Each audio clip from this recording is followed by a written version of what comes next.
जय माता दी भक्तजनों, आपका मेरे चैनल दिव्य आस्था भजन में हार्दिक स्वागत है। नवरात्रि पर्व की आप सभी को हार्दिक शुभकामनाएं। नवरात्रि के 9 दिन जगत जननी दुर्गा के 9 स्वरूपों की पूजा करने का विधान है। पहले दिन माँ शैलपुत्री जी की पूजा की जाती है, दूसरे दिन माँ ब्रह्मचारिणी जी की पूजा की जाती है और नवरात्र के तीसरे दिन माँ चंद्रघंटा जी की पूजा करने का विधान है। इन देवी के मस्तक पर घंटे के आकार का अर्ध चंद्रमा विराजमान है, इसलिए माँ का नाम चंद्रघंटा पड़ा। इनके शरीर का रंग स्वर्ण के समान चमकीला है और इनका वाहन सिंह है। इस देवी के 10 हाथ माने गए हैं और ये कमल, धनुष, बाण, खड्ग, कमंडल, तलवार, त्रिशूल और गदा आदि जैसे अस्त्र शस्त्र से सुसज्जित हैं। इनके कंठ में श्वेत पुष्प की माला और शीर्ष पर रत्न जड़ित मुकुट विराजमान है। माता चंद्रघंटा युद्ध की मुद्रा में विराजमान रहती हैं और तंत्र साधना में मणिपुर चक्र को नियंत्रित करती हैं।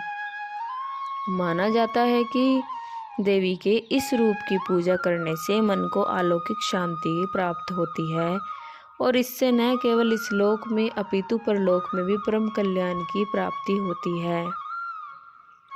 इनके वंदन से मन को परम सूक्ष्म ध्वनि सुनाई देती है, जो मन को बहुत शांति प्रदान करती है। इनका वर्ण स्वर्ण जैसे चमकीला है और ये हमेशा असुरिक शक्तियों के विनाश के लिए सदैव तत्पर रहती हैं। इसलिए इनकी आराधना करने वालों को भी अपूर्व शक्ति का अनुभव होता है। माँ चंद्रघंटा जी की पूजा में दूध का प्रयोग कल्याणकारी माना गया है। तो भक्तजनों, आइए माता चंद्रघंटा जी की कथा का शुभ आरंभ करते हैं। तो प्रेम से बोलिए जय माँ चंद्रघंटा। पौराणिक कथा के अनुसार जब दैत्यों का आतंक बढ़ने लगा तो माँ दुर्गा ने माँ चंद्रघंटा का अवतार लिया। उस समय असुरों का स्वामी महिषासुर था, जिसका देवताओं से भयंकर युद्ध चल रहा था। महिषासुर देवराज इंद्र का सिंहासन प्राप्त करना चाहता था। उसकी प्रबल इच्छा स्वर्लोक पर राज करने की थी।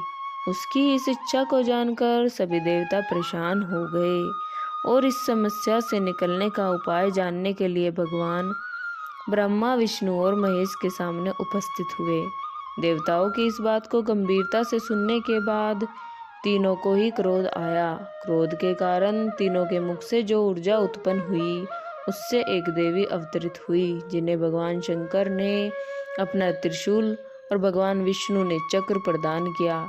इसी प्रकार अन्य देवी देवताओं ने भी माता के हाथों में अपने अस्त्र सौंप दिए। देवराज इंद्र ने देवी को एक घंटा दिया, सूर्य ने अपना तेज और तलवार दी, सवारी के लिए सिंह प्रदान किया। इसके बाद माँ चंद्रघंटा महिषासुर के पास पहुंची। माँ का यह रूप देखकर महिषासुर को यह आभास हो गया था कि उसका काल आ गया है। महिषासुर ने माँ पर हमला बोल दिया। इसके बाद देवताओं और असुरों में भयंकर युद्ध छिड़ गया। माँ चंद्रघंटा ने महिषासुर का संहार किया। इस प्रकार माँ ने देवताओं की रक्षा की। तो भक्तजनों, इस प्रकार माता जी की कथा पूर्ण हुई। जय माता दी, जय माँ चंद्रघंटा।